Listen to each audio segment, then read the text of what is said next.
yaada yoo namni biraa kan dursan jira. Tamam. Peejii isa dhumaarra yaada qaba. Kaasuu akka limbaasaa. Akkatti hiikaa garaagaraa qaboonni yoo akkatti barreessine hiikaa akkanaa qaba kan jedhu san.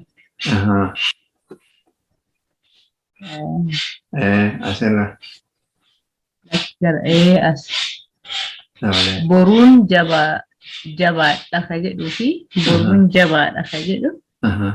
Ani akkaataa afaan Oromoo barreessuun bakkee fixuu fi balkii ta'u irratti ispeesii gidduu kaa'uu kanatti waliin galu. Himoonni kunniin barri matima hin qabaniini sabjektii qabu. Matima jennaani? Matima sabjektii jechuudha. Hin qabani bar. Understood ta'anii jiru malee hin qabani. Gaafa sabjektitti galu hiikaan isaanii gargar ba'a. Dhaani ittuma maxxantee yoo barreeffamte kalachuutu boruun jabaadha. Ani boruun jabaadha jenna yoo dhaan jabaa taate. Yoommoon boruun jabaadha jenna ta'e boruun sabjektii ta'a jabaadha. Ittuma bunnee keenye hiikaan isaa gargar ba'a. Contextually adda baasne hiikaan isaa akka ati jette wal burjaajessu.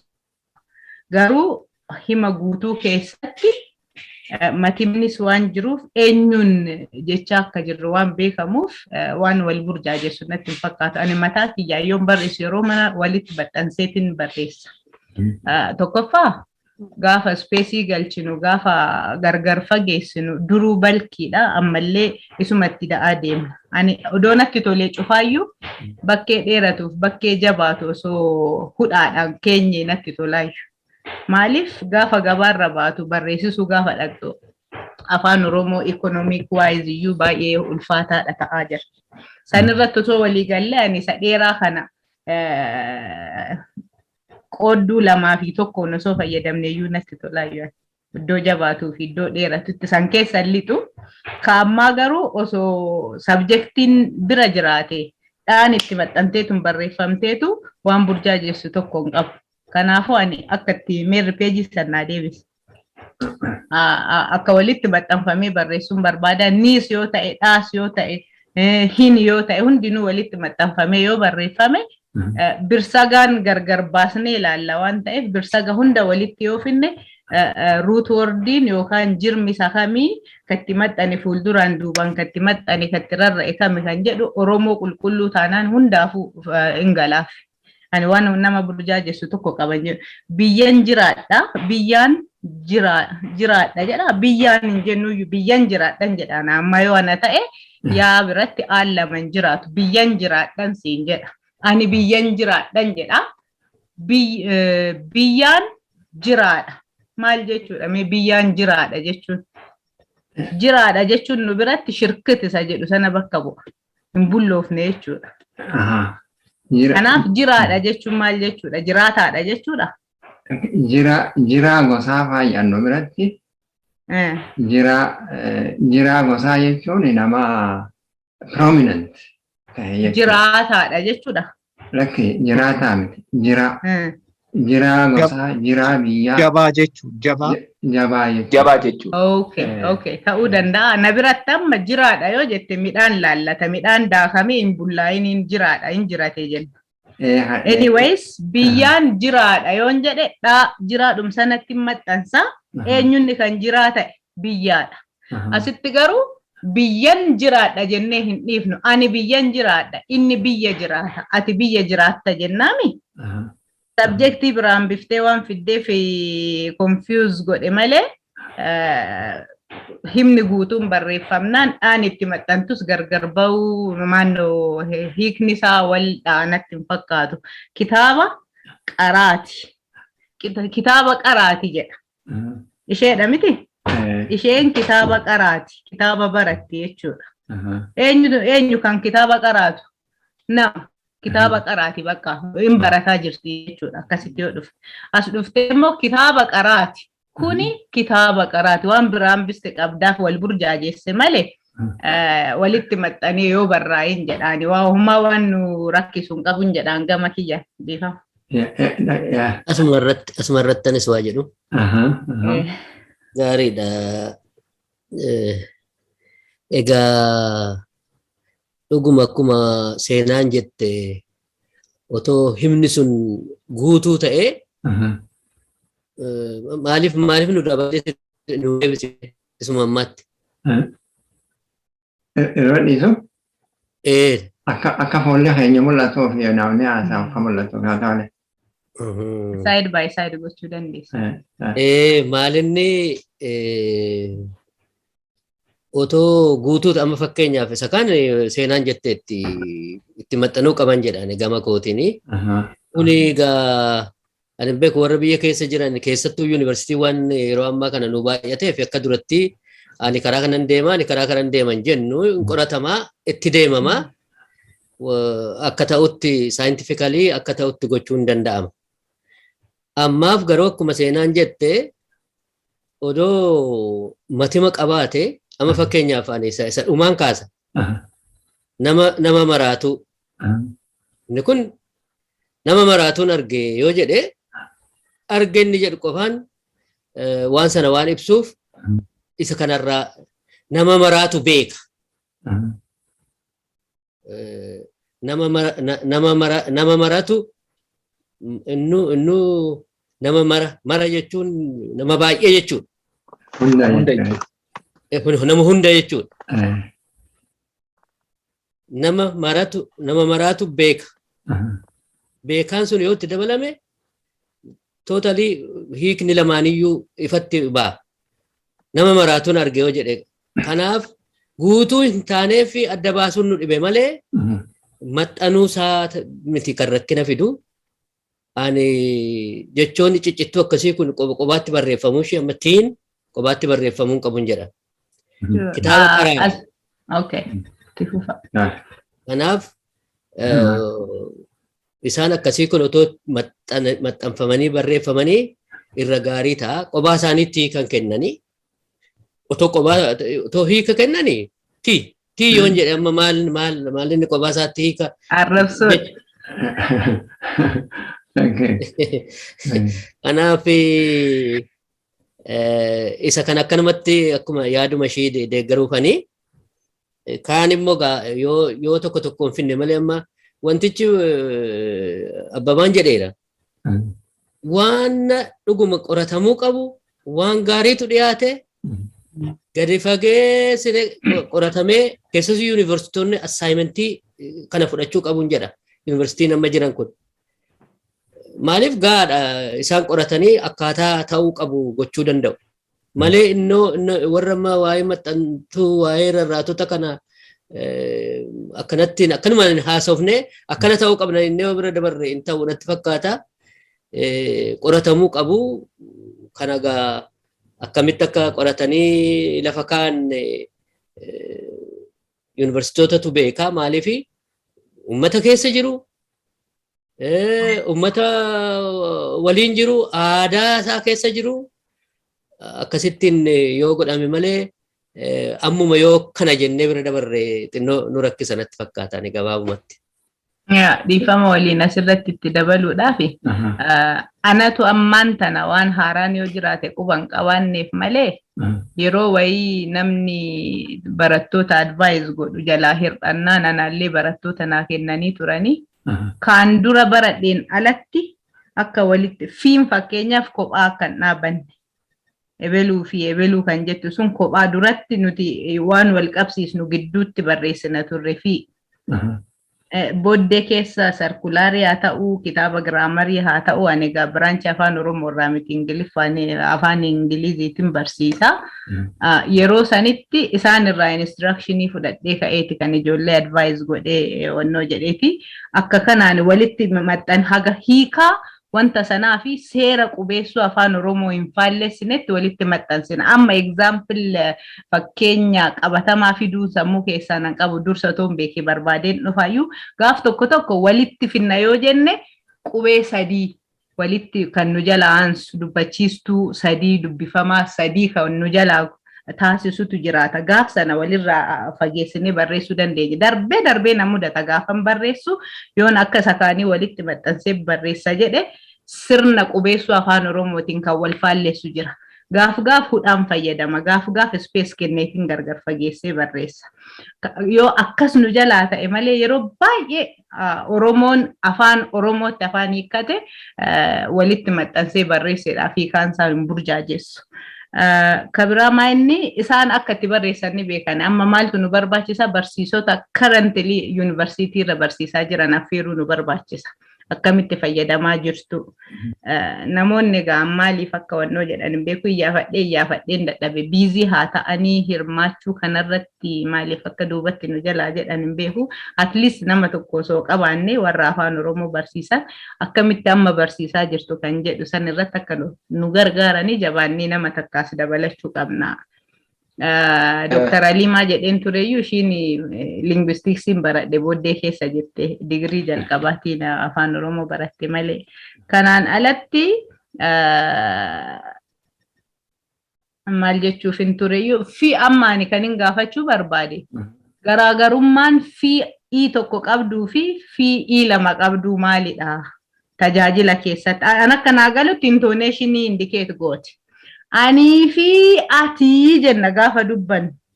Ani fi ati jennee normally gaafa dubbannuu fi miti ani fi ati yoomiyyuu waliin gallu jennee gaafa wal falminu. Fi sanirratti haala haasawa keenyaa irratti yoo dheeressine itti fayyadamna malee jijjiirama hiikaa fidu natti hin fakkaatu wal qabsiistuudha. Ani fi ati jennee normally naannoo keenyatti faa qofas hin fayyadamna. Ani fi ati yoon jedhe we understand each other. Actually kun barreeffama keessatti haa fudhatamu jechuutti hin jiru nuti garuu akkasittis ni barreessina. Fakkeenyaaf hin jenna nuti hin dhufa jenna malee ni dhufa hin jennu ni kana barnoota keessatti itti makamne hin dhufa jenna inni hin beekaa jenna. Amma erga afaan oromoo barachuu jalqabne niitti jijjiirre malee. So akka naannawa bakkee dhalootaa fi guddina keenyaatti waliigalaa akka oromootti immoo haasofneet waliigaluu qabnaati. Garaagarummaa fi tokkoo fi lama akka dubbannutti barreessinaa sana fidan. Akka dubbannutti barreessina yoo gabaabduun haasawaa jiraanne gabaabduu san fayyadamna. Especially gaafa fiction ta'e akka itti kaaraakteroonni dubbatan barreessuudhaaf gaafa fayyadamnu sullachuu nu barbaachisti. Dirqama isa kana fayyadamna isa sana fayyadamna hin jennu. Kaaraakteriin hirma qooddattoonni sun akkamitti walitti haasa'aa jiru quotationiidhaan erga fudhattee fi jedhee yoo haasawaa jiraate fi san fayyadamna. So akkasitti waliigaluu barbaachisa expertii nu barbaachisa asirratti expertii afaan oromoo. Me yaada I think expertii afaan oromoo barbaadu deemuu waan rakkannu natti hin fakkaatu. Namni as keessa jiru kun nama hancufa liqimse natti fakkaata waa'ee afaan oromoo irratti.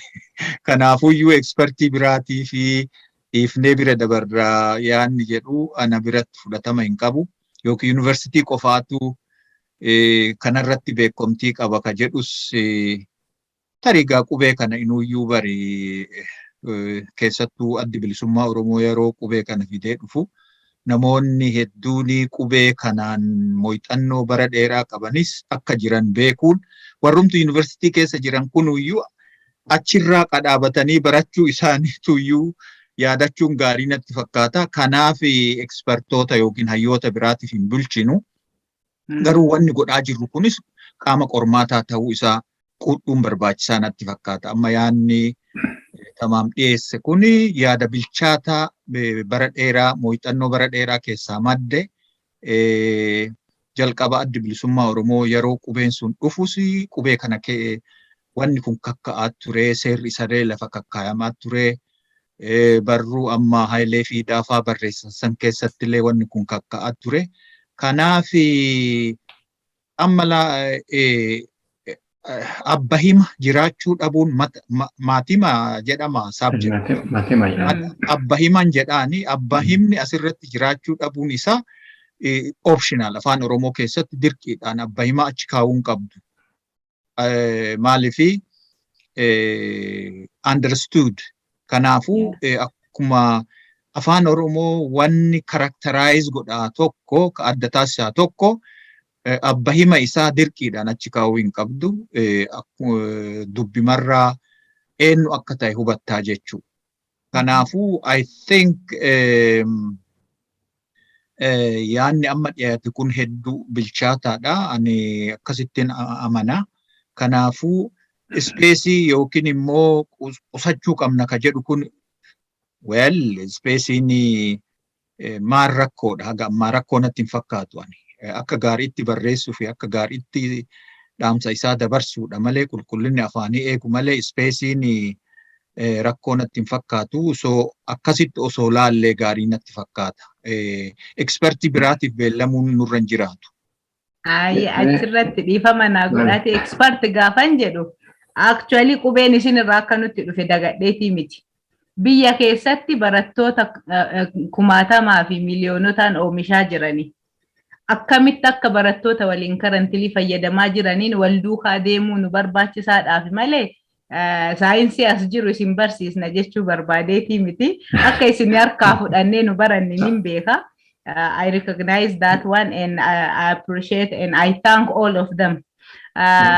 Maalinni asitti amma akkamitti fayyadamu isin achitti warra barsiistanii fi kan fayyadamaa jirtanii asitti immoo Oromoon akkamiin itti leenji'aa jira yuunivarsiitonni akkamitti Oromoo barsiisaa jiranii kan jedhu waldha'uu akka waan hin qabaanneef hin jedhe malee isaan amma akkamitti biyya keessatti fayyadamaa jiru ka jedhuufin kan insan jedhe yaada keessaniin fudhadha. I appreciate that.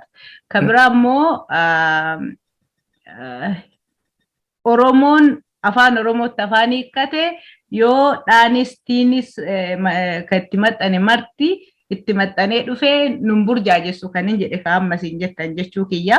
Matimni dhufuu baates maal akka jechuu ta'e environmentii himni sun itti barreeffamerraa inuma wal hubanna jechuufanii kabiraa maal ture yaada biraa akka isin haasoftan irraan harkaa badde amma ittiin deebi'a booddee.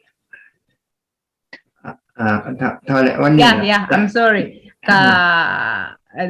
Baay'inni space save gochuun rakkoo miti ka jettanii fi asitti nuti qarshii hagamii kafallee akka barreessisnu doomeessanii. Hin barreessinu nuun jedhu barreeffama afaan Oromoo qabannee gaafa mana taa'ee deemnu. Tiraayisanii baay'ee isaa erguudha. Yaa nu hin barreeffanna mana keessatti. Oromoon garuu baadiyyaadha waraqaa qabatee gaafa dhufu Orominyaan tsifim jedhu. Isin galee baay'eedha yeroo na jalaa fixaa maal jedhu edishiniin isaa sa'aatii fixa jedhu isin biratti problem ta'uu dhabuu mala wanti space sun ka Ingiliffaan fuula afaan Ingilizitiin fuula takka barreessan afaan Oromootiin tokkoof walakkaa yookiin lama ta'a cost wise time wise dafanii waa barreeffachuudhaaf it is a problem here. Thank you. Akkanatti atole abbe wanni goone na afeemutan wanni amma jennu kun irraa jara keenya nuti discussion initiate godhuuf akka irratti mari'atamu karaa banuuf malee nuti murtee kan nuuf miti. Warra expert ta'anis linguist ta'anis journalist ta'anis writerootas yaada kana dura keenya debate godhaa jechuuf malee murtee kan nuuf miti. Issuun tuni orthographii keenya keessatti address hin taane. Kanaafuu adreessi ta'uu qabdi kayyuu yaada dhiyeessina malee murtee kan nuuf miti. Yaada qabnu bilisaanii diskas goona malee apolojii fi maal hin barbaachisu. Yaada qabdu diskas goona malee apolojii hin barbaachisu. Akkasitti haa fudhannu. Ammetti fufe. Daawwatii kan qaban dhugaaf walli kan cinaa qofaan nu mul'ata. Galatooma gartokkee lafee hin jira. Amma natti fakkaata. Galatooma ani durmaan dursee mata dureen kun dhiyaachuu isaatitti is a timely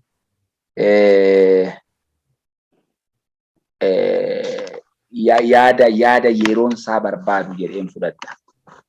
Yaannee turre kana dura hojjannees turre. Fiin walitti qabattee haa barreeffamtu an jedhes numa tarii adde seenan nan beektu ta'a malee warra afaan Oromoo jalqaba maayinerii godhee barate keessaa tokko ana. Kan barsiisellee kan bu'uura qabsiisellee tokko ana jedheen fudhadha afaan Oromoo. Gaafa qubeen afaan Oromoo jallattullee kan deebise keessaa tokko ana jedheen fudhadha.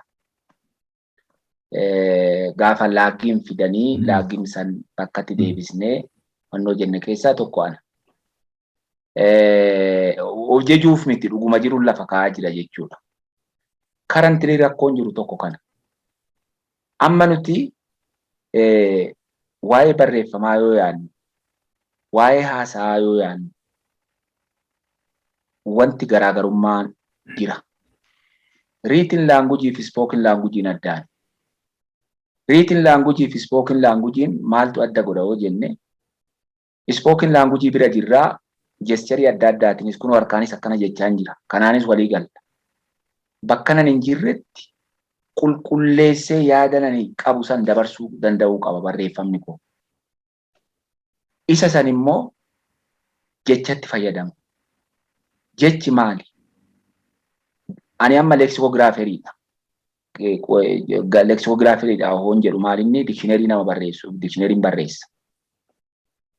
Jecha amma kaman jecha jedhee barreessa. Kaman jecha jedhee barreessa akka jechaatitti. Anaa fi ati han jedhu jira. Anaa fi han jedhu kana jecha jedheen barreessa moo anaa kophaatti barreessitan fi immoo kophaatti jecha biraa jedhee gara biraatti barreessa. Maaliif we need to have seed. Wannoo qabaachuu qabna jechuudha. Ishii sanyii santu walitti dhufee to'i seed ishiin jennu immoo jecha. Kana adda baafachuu qabna. Jechoonni word boundary jedhamee to'i word boundary akkatti adda ba'uu qaba. Seera qaba. Seera qaba. Adeemsa qaba. NLP an jedhu projektii tokko hojjetaa ture. NLP jechuun natural language processing. Projektii san hin finne. Amma yeroo gabaabaa keessatti linguistiin tokko jira. Linguistii san waliin yuunivarsiitii Finfinnee artikelii tokko hin barreessina jenneeti. Word boundary irratti artikelii tokko hin barreessina jenneeti lafa goone. Bakki itti conventionally bakki itti walii galamu jira. Bakki immoo dirqama immoo afaanumti sun dirqisiisee to'i bakka itti muru qaba. Dirqama ta'ee to'i. Bakki itti muramuu dideetti immoo wanti walitti walumaa galteedhaan conventionally jechuudha walii gallu immoo hin jiraata. Kanaafi ani amma akkamitti barsiisaa jiranii dogoggora yoo isaan barsiisaa jiran dogoggoruma san itti hafuufnu jechuu gara sanitti akka nu loofne fani. Afaan Oromoo akkamitti barsiisaa jiranii akkamitti kan sin dhibu yuunivarsiitiiwwan biyya kana keessa jiran hundumtu akka mataa ofiitti barsiisaa jira. Akka mataa ofiitti barsiisa. Hundumaa odeeffannoo qabna amma nuti. Akka gara garaan barsiisaa jiru. Inni gara bahaa jiru akkuma ofiitti. Inni walakkaa jiru akkuma ofiitti. Sunis akkuma ofiitti. Amma sirumaa piroojeektii wayii dhimmuma kanarratti jechoota terminoloojii itti fayyadaman illee akkamitti walitti finna kan jedhu irratti barsiisan afaan Oromoo tokko as jira. Mee waan kanarratti piroojeektii maal haa goonu jedhee tibba darbe naan mari'ataa ture waliin mari'ataa ture. Akkamitti walitti finnaa? Akkamitti walitti finnaa? Maaliif even course outline jedhame koorsuma takkitti mata duree taayitilii takka qabdu kana course outline isaan baasan keessa isaa hoolaallee jechootumti achirratti ba'u baay'ee garaagara baay'ee walitti hin dhufu. baay'ee walitti nuuf. Tarii Dr. Xilaawun beektaa laata seena? Beektaa? Barsiisaa afaan Oromoo? Anaaf na barsiisee jira. Dr. Xilaawun yoo beekta ta'e mee rakkoo jiru moorsitti himuu danda'a inni. Waan sarvee godhellee qaba. Akkamitti walitti finna kan jedhu irratti torbuma darbe kana haasa'aa ture. Kanaafi dhimmi kun dhimma maaliiti waan jennu ta'e dhimma linguistiiti malee dhimma barsiisaa afaan Oromooti miti. Barsiisonni afaan Oromoo immoo koorsii linguistiksii zaat maachiin fudhannee jiru. Moor isaan sirumaa waa'ee fooklooriiti kan isaan baratan baay'inaan. Kanaafi dhimmi kun saayinsiidha. Saayinsii afaanii immoo linguistiksiidha. Linguistii immoo meeqa qaba? Proper linguist meeqa qaba? Afaan Oromoon meeqa qaba waan jennee ilaallu ta'e qubaan kan lakkaa'amu dhugaa dubbachuudha. Fooklooriidhaan isaan baratanii ba'an baay'een isaanii. Kanaafuu isaan amma waa'ee aadaa, waa'ee waan akkasii kanarratti they are specialist. Gara proper linguistics yoo laalle garuu miti. Waan an beekuufani. Kanaafanii wanti kun sirriitti ilaalamuu qaba. Amma kan tamaamnu kaase yaada bareedaadha. Yaada ka'umsaa bareedaadha. Murteessuu fi miti nuti diskesaa goonu mari'annu mariin keenya kun maal fida jechuudha. Hundumtuu gaafii nu keessatti uumaa deemaa jechuudha. Gaafii nu keessatti uumaa deema. Hambarreessinu akka tokkotti ta'uu qaba. Ani amma waa'ee ispeesii yoo walitti dhiyeessina ispeesii gabaabsina inni jedhamu kun naan fudhatamu. Maal isinitti fakkaata? Afaan Oromoo barreessuurra dubbisuutu nama rakkisa amma yoo argitanii laattan. Gaazexeessitoonni kan ammoo hubachuun oolan jedhee fudhadha. Gaazexeessitoonni barreessanii istuudiyoo galanii oduu dubbisuudhaan yeroo jedhanii rakkatanii maali rakkoon sun maalirraa dhufe? Dheerachuu jechaatirraan dhufe. Dheerachuu jechaatirraan dhufe. Kanaafi amma wanta akkasii kana ilaaluun barbaachisaadha. Amma kana jechuu fi galatooma. Yaani dhiifama asnaa ati harka baaftee turte harka fiizikaalii baheen duraan. Kun waan gaariidha. Tokkoffaayi amma abbeen kaase kun basic problemidha. Sadarkaa itti biyyatti rakkoolee jiru.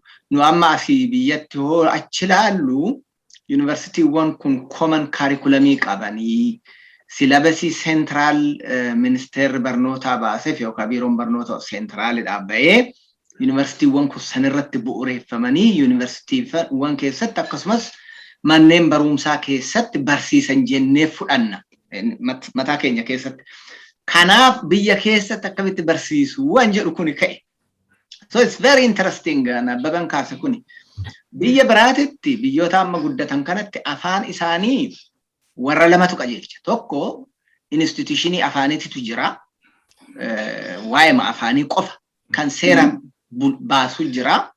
Inni biraa immoo yuunivarsiitii keessatti akaadaamiksii kaarikulamii qopheessee kaarikulamii sanirraa hin jijjiiran bu'uura barnoota fakkeenyaaf yoo baachilariif baratan ta'ee yoo diploomaadhaaf sadarkaadhaan kireedit awuriidhaan toppikii maal kavar godhuu qaba namni tokko baachilarii qabaachuudhaaf jedhanii wal fakkaataadha yuunivarsiitii kamittuu baradhu. Egaan amma kun beezikiidha. Waan amma ati kaafte kun hanumti diskas goonuyyuu kana jechuudha. Tokkoffaa eeriyaa rakkoo kaasudha. Inni lammaffaa eeriyaa sanirratti waan lama wal simsiisuu qabna. Saayinsii fi akkaataa afaanitti naachuraalii yookaan uumamaan itti dubbatamu wal simsiisuu qabna. Waan saayinsiin akkana jedhuuf afaan keenya jallifnee saayinsiitti galchuun nurra hin jiru. Afaan keenya saayinsiin linguistiksii bakki kavar godhu hunda hin guutu ta'a. Afaanumti kun hin guutu. Kanaafuu lachuu wal madaalchisuu qabna jechuudha. Afaan Oromoo bara abaa'oon biyya jiru san afaan Oromoo jalqaboo baratanii jechoota amma akka maxxantuuwwan akka amma dhaa dhumarratti dhuftu tii kuni kophaatti bahee barreeffamaa ture. Bara immoo ani fi abbeeffaa barannu yuunivarsiitiitti maal jedhanii maxxanuun qabu dhiifama addaan bahuun qabu itti maxxanuu qaba. Dhaa kan jedhu kunillee itti maxxanuu qaba. Tiinis itti maxxanuu qabdi jedhameet akkasitti baranne. Hiniin kunis kophaan bahu jedhameet hiniin kunis niin kunis. Innis baay'ee nii kana biratti dogongoratu jira. Amma seentiraalii yoo dubbatamu nan deemaa jedhan. amma tarii gara bahaatitti nin deema jedhan ta'a. Amma namni keenya bakka niin kun hin gallellee waan dirqama se'ee nii kana galchee afaan jalloo haasa. Amma namni yoo argitani nan dhufa jechuu dhiisatti nin dhufa jedha. Amma yeroon barreeffamaan godhaniif yoo haasa'anillee namni afaan Oromoo kun yoo baratamu baay'ee rakkiseera. Keessattuu warri safiksi prefiksi waan kun sirriitti qoratamuu qabu afaan Oromoo keessatti. Barreeffama keessattis rakkoo guddaa uumu. Egaan amma maal goonaa gabaabsuudhaaf obbo Tamaaman nu dhiyeesse kun bu'uura ta'ee itti deebinee waan kana sirriitti dhisnee akkaataa linguistiksiitis akkaataa amma ijoolleen biyya keessatti maal barattee jirus baruu sunis baay'ee gaariidha baay'isooyi. Odoo amma maalinni isaan akkasitti barsiisanii nus akkasitti itti walii gallaaf odoo hin ta'in dogongoroota baratamaa jiru, dogongoroota dubbatamaa jiru baruun baay'ee gaariidha. Ani yeroo darbe kaasan ture waa'ee amma gaazexeessitoonni niwusii yoo barreessan reediyoo irra waan hojjechaa tureef duraan niwusii yoo barreessan akkamitti himoota dogongoraa barreessan waan lama afaan tokko afaan Amaaraatti irraa kooppii godhanii direct translation lama immoo hanamma akkasiniin jedhee kana nan deema ni deemaa kana faa akkeessudha yookaan sirrii kan ta'e akkas se'aniit bakka hin galletti maxxantuu tana faa galchan. So amma bakka tokkotti እንደዚህ ነው afaan Amaarinyaatiin jedhasanii jedhaniit akkasiidha jedhan amma namoonni yoo dhaan kun bakka malee galee fokkisu argitan jechuun dhama dhabu argitan. So itti deebi'uu dandeenya. It's very interesting kan bu'urri lamaanuu wal madaaluu qaba. Kan bu'urri afaan haasa'amuu fi linguistic sciencein wal fudhachuu danda'uu qaba. Biyya keessatti immoo wanni jedhame sunis basic ijoolleen amma miiliyoonaan barattu kuni maal barachaa jirti kan jedhu beekuun nuuf baay'ee gaariidha. Isa sanirra sirriidha moo sirrii miti an jedhu akkamitti immoo isarratti influence godhuun danda'ama an jedhullee kaa'uun baay'ee gaariidha. Baay'ee kanumarratti dabalaa wal keessa jiraachuun kenna waan gaarii. Warri biyya keessa jiran lafarra jiran kaa'u haala afaan Oromoo keessa jiru akka gaariitti arganii fi irratti hojjetaa jiran nu keessa jiraachuun isaanii waan guddaa. Nulleen immoo isaan keessa jiraachuun wal gargaara, wal iticha.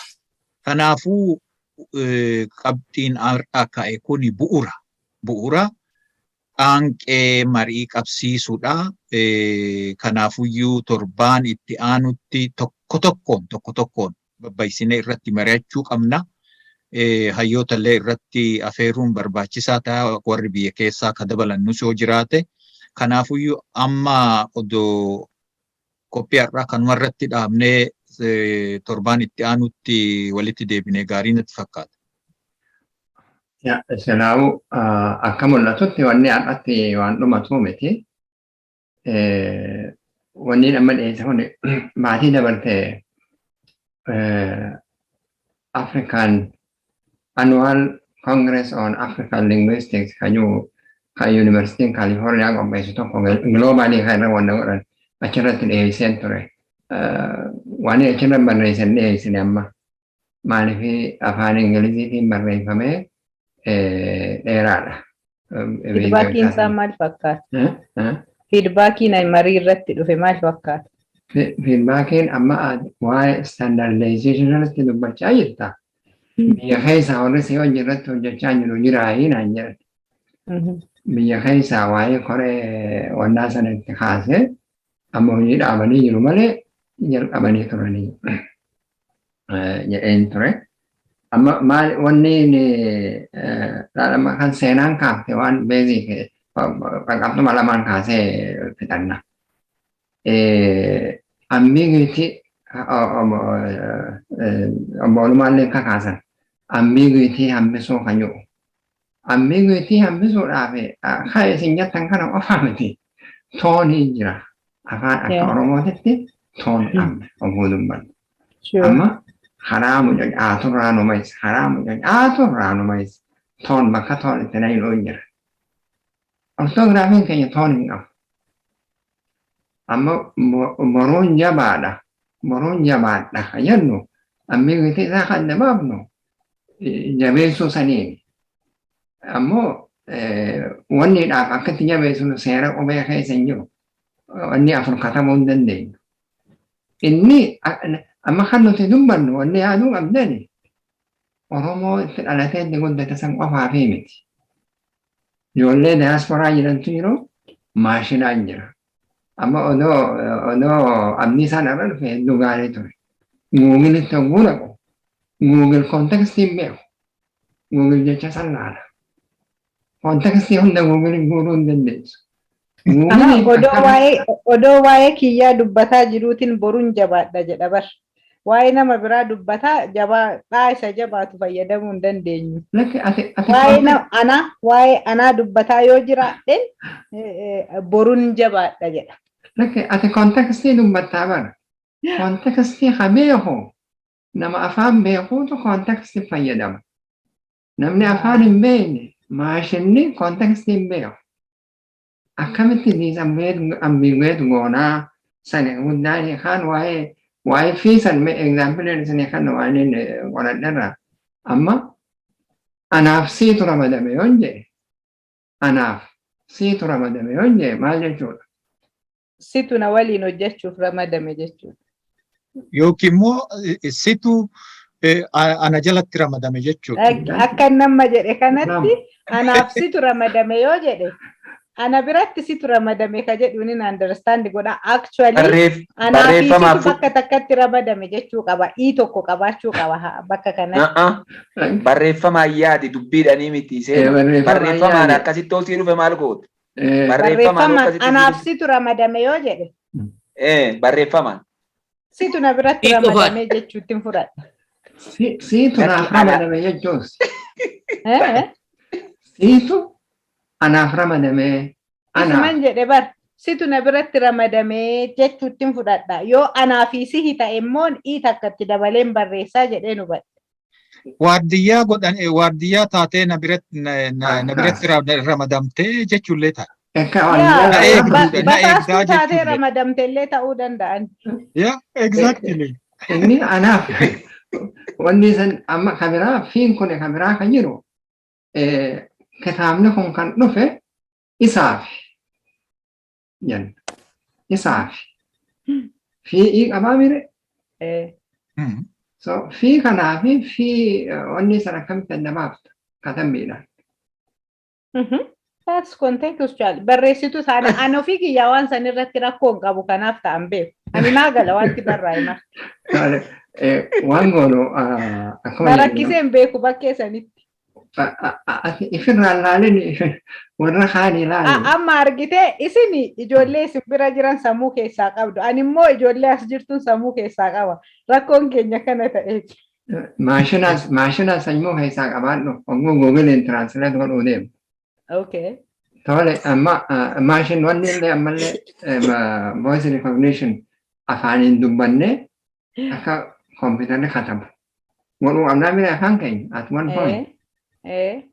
Transcribe akkas taanaan barwal dhabne jechuudha. Yoo ati waan sana mara dubbiste ani sirraa hin hubadhu. Fakkeenyaaf nama loqoda Gujii dubbatu yoo fidde.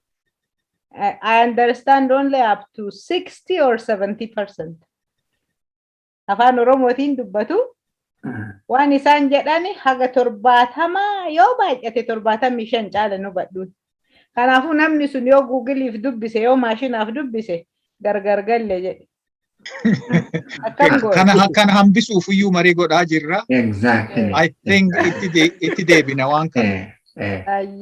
Egaa torban dhufu namuu itti qophaa'aa kottaati. Dhiibbaan godheetiin dhiheessaa.